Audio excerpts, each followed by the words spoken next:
परिवहन मंत्री मूलचंद शर्मा के साथ जनता टीवी संवाददाता पवन सिवर इस वक्त मौजूद है। देखिए खास बातचीत।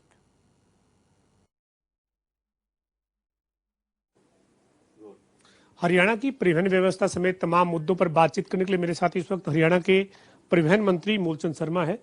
सर, इस वक्त जो कोरोना के चलते आपने जो बसें हैं उनमें जितनी सवारियां हैं उस सवारियों से कम कैपेसिटी में बसें चलाने का फैसला लिया हुआ है। ऑनलाइन टिकट आप बुकिंग करके यात्रियों को जो है सुविधा दे रहे हैं। क्या स्थिति है इस वक्त हरियाणा में, क्योंकि जब लोग ज़्यादा सफ़र नहीं करें तो जाहिर सी बात है कि रोडवेज को घाटा भी हो रहा होगा। जहाँ हरियाणा रोडवेज की 4000 बस हैं जो प्रदेश में आवागमन का काम करती थी और दूसरे प्रदेश में जाती थी, आज मात्र 800 बस पूरे प्रदेश में अपना सफर तय करती हैं और 1.25 लाख किलोमीटर के आसपास अपना यात्रा तय करती हैं। हालत ये कि जब सब कुछ प्रदेश से बंद है, धार्मिक, सामाजिक, कॉलेज, कोर्ट, कचहरी सब बंद है, कि लोगों का आवागमन होता है कि एक दूसरे स्थान जाने के लिए। जब सब कुछ इस तरह बंद है, 800 बस भी कभी से 50 कम हो जाती हैं, कभी बढ़ जाती हैं।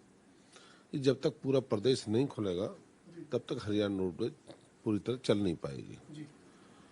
और आज जहाँ 52 सीटर बस है, आज 30 व्यक्ति उस बस में बैठते हैं और 30 व्यक्तियों की आपस में दूरी बना के रखते हैं। तो प्रदेश में लोगों को सुविधा देना हरियाणा रोडवेज का काम है और उस पर परिवहन विभाग इसमें लगा हुआ है। सर, आपने कहा कि 4000 बसों में से 800 बसें इस वक्त सड़कों पर है, लेकिन विपक्ष ये कह रहा है कि हरियाणा की सरकार और परिवहन विभाग जो है वो टोल टैक्स का जो वसूली है वो भी 30 सवारियां बैठ रही है बसों में, इसके चलते सवारियों से या यात्रियों से करने जा रहा है और किराए में बढ़ोतरी कर दी है।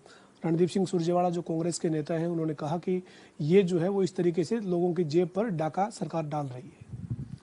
कांग्रेस के मित्र क्या कहते हैं उनका तो भगवान नहीं जाने। हरियाणा रोडवेज किसी कमाई का साधन नहीं है। हरियाणा रोडवेज से कभी सरकार कभी कमाई नहीं करती, ये जन सुविधा का माध्यम है।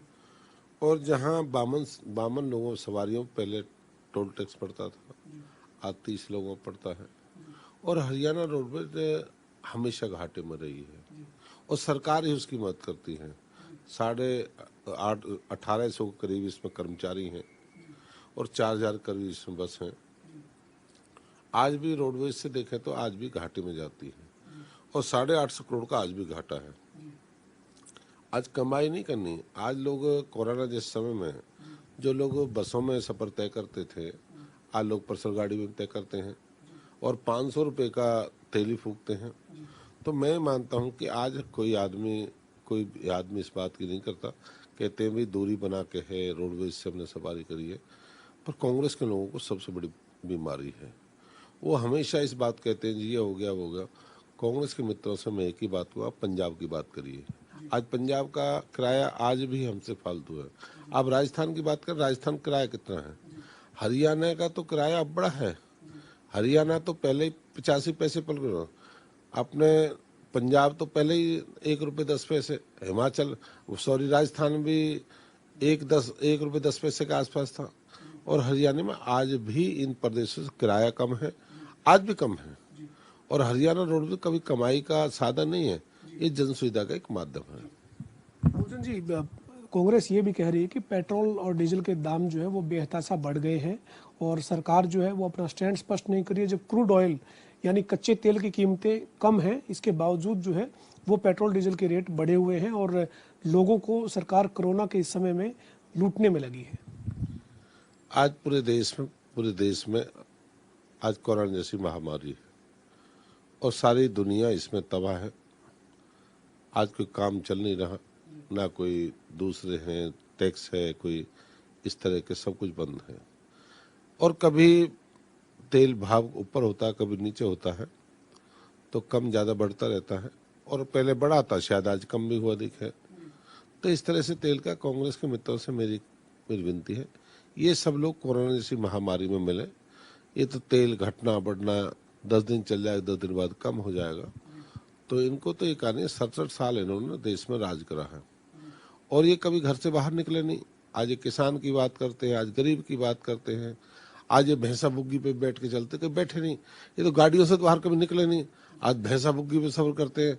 और ये नहीं पता भैंसा बुग्गी पे सफर करना, लाना ले जाना जितने आदमी बैठे हैं, तो ये भी कानून एक अपराध है।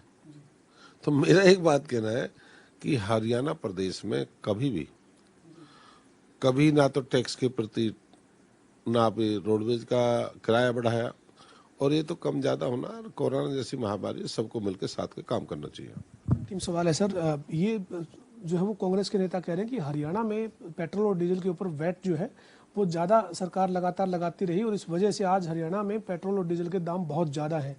कांग्रेस की ये आरोप है, कांग्रेस के नेता ये कहते हैं। आप क्या मानते हैं कि बीजेपी शासित राज्यों में जो है वो इस तरीके से दाम बढ़े हुए हैं, या फिर कांग्रेस शासित राज्यों में आप क्या आंकलन करते हैं कि कहाँ पर किस तरह से पेट्रोल डीजल के क्या रेट मानते हैं? नहीं, हमारे नज़दीक में कांग्रेस के पंजाब लगा हुआ, पता कर लें, सरकार ने घटाया हो, राजस्थान में हो, पता कर लें घटाया हो। अपने प्रदेश की बातें बीजेपी शासित हुए, जब पंजाब में घटा नहीं, राजस्थान में घटा है, हरियाणा में घटा है, दूसरे में घटा नहीं, जब सब जगह चला हो या तो इन लोगों ने घटा दिया हो, इन लोगों ने कम कर दिया तो दूसरे प्रदेश काम करें, वहाँ भी तो नहीं घटा ना।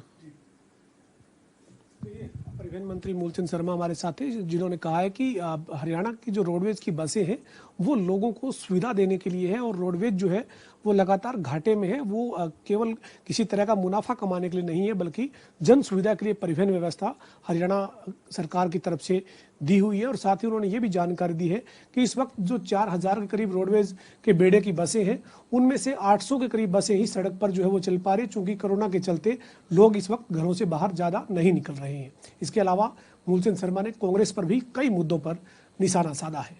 वीडियो जर्नलिस्ट विजेंद्र सिंह के साथ पवन सिंह, जनता टीवी, चंडीगढ़।